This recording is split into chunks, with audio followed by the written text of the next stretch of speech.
Sejam muito bem-vindos a mais um conteúdo do canal Interior Esportivo RS.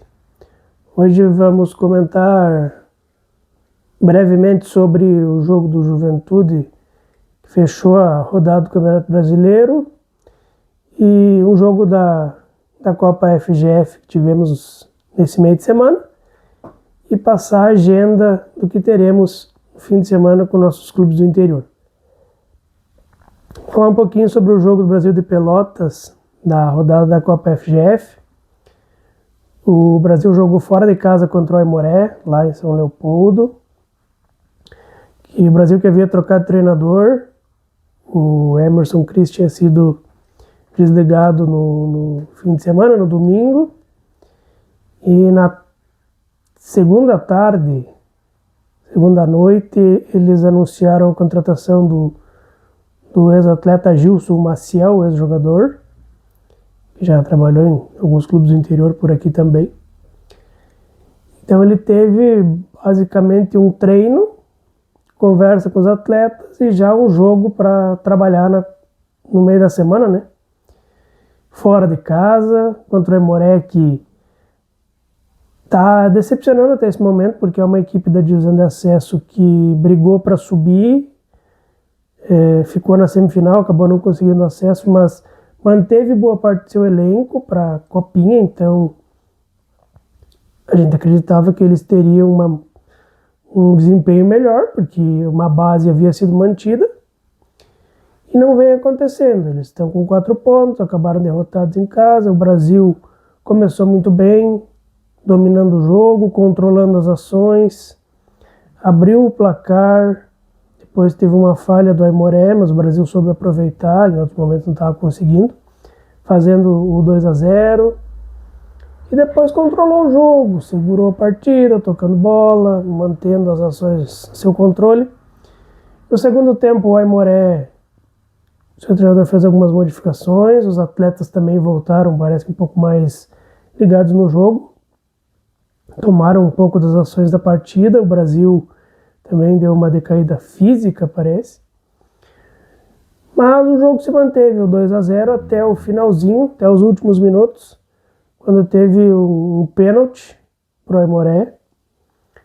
E aí o Aimoré conseguiu converter, fez o gol, mas era o último lance da partida, então 2-1 Brasil fora de casa. O Brasil de Pelotas venceu, o Aimoré segue com a sua má fase. O Brasil, ao contrário, se recupera muito bem, vem a 8 pontos, vice-líder, hoje estaria passando direto para as semifinais. E agora, essas duas equipes jogam apenas na próxima semana. O outro jogo que teve na Copinha foi o confronto de primeira divisão, Internacional e Juventude, as duas equipes que jogam com sub-20. O Internacional venceu por 3-2. Se manteve lá. Chegou, na verdade, a 6ª posição. Mas está ali na briga com o Juventude, porque eles jogam com as equipes sub-20. Talvez um dos dois consiga a classificação para a próxima fase. Um deles deve ficar fora da fase eliminatória. A próxima rodada ela está espalhada, então vai ter um jogo no fim de semana, depois eu vou passar, e os outros jogos no decorrer da próxima semana. Vamos falar sobre o Juventude, que fechou a rodada da Série A na noite dessa quinta-feira. Jogou contra o Fluminense, fora de casa. Sabia-se que seria um jogo muito difícil, seria complicado qualquer resultado que não fosse a derrota.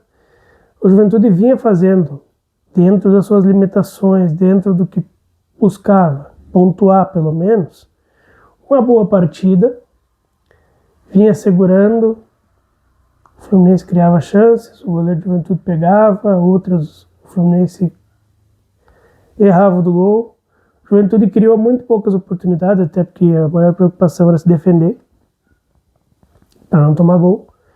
mas também no finalzinho, nos últimos lances da partida, o Fluminense conseguiu fazer 1-0, o Juventude tem mais uma derrota.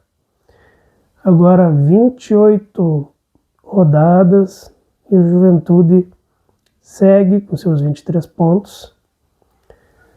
E tá ficando bem complicada a situação. Agora joga, fechando a próxima rodada também, recebe o Bragantino.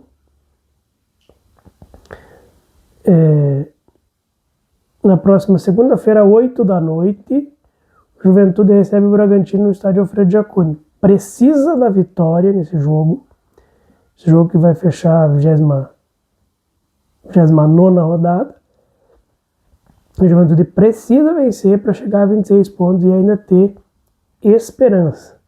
Que dependendo dos resultados pode aumentar a diferença para sair do Z4. Então por isso que essa vitória é fundamental para se manter com esperança para poder seguir lutando para sair. Vamos falar sobre os jogos do final de semana. Nós teremos Copa FGF, a Terceirona Gaúcha e o jogo do Juventude pela Série A. Na Copa FGF nós teremos no domingo, 15 horas, um confronto importante para a tabela e importante pela tradição das equipes e porque são equipes que vão se enfrentar na divisão de acesso do próximo ano. O Gaúcho recebe o Pelotas em Passo Fundo no domingo, 15 horas.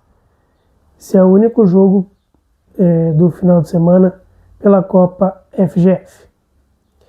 Os outros jogos serão no decorrer da próxima semana.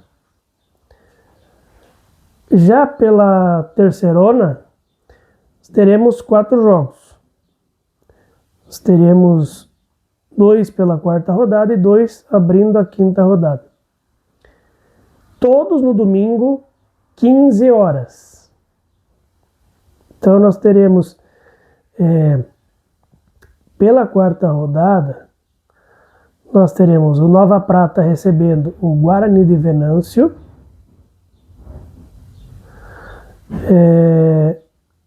Às 15 horas. E o 1992 em Carazinho recebendo o Novo Horizonte. Esses são os jogos da 4ª rodada, às 15 horas do domingo. Abrindo a 5ª rodada, outras 2 partidas, também no domingo, 15 horas.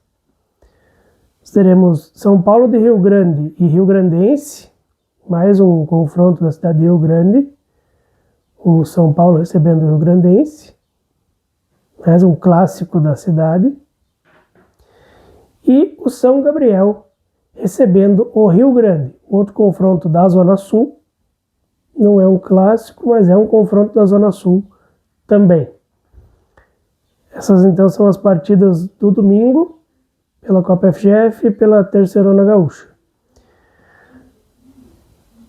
E confirmando, o Juventude recebe na segunda-feira, às 20 horas, o Bragantino no estádio Alfredo Jaconi, fechando a 29ª rodada da Série A. Agora, antes de encerrar, só algumas rápidas informações aqui. O Brasil de Pelotas, nesta semana, se tornou o primeiro clube gaúcho a aprovar a sua transformação em SAF, Sociedade Anônima do Futebol. O Conselho Deliberativo já havia aprovado há alguns dias essa transformação. Nessa semana tivemos a Assembleia de Sócios, onde 199 sócios do Brasil de Pelotas votaram e tivemos 193 votos a favor, 1 contra e 5 abstenções. Então, uma ampla aprovação dos que votaram.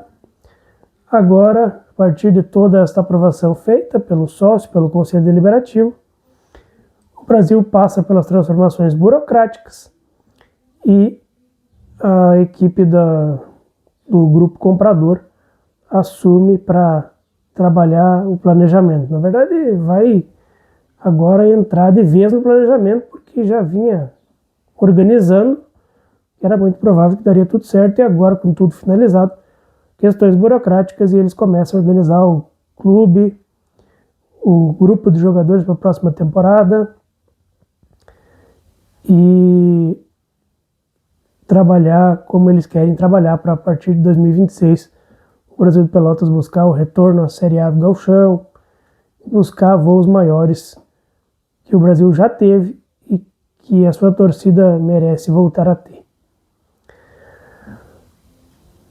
O Caxias, só para colocar, não teve novas informações de mexidas no grupo, busca o seu novo vice-presidente de futebol, quer um diretor para trabalhar com o vice-presidente de futebol e a contratação de um executivo de futebol para a próxima temporada, para poder organizar o grupo do Caxias. Espero que vocês tenham gostado. Deixem o like, inscrevam-se no canal, sigam nos acompanhando e até o próximo conteúdo.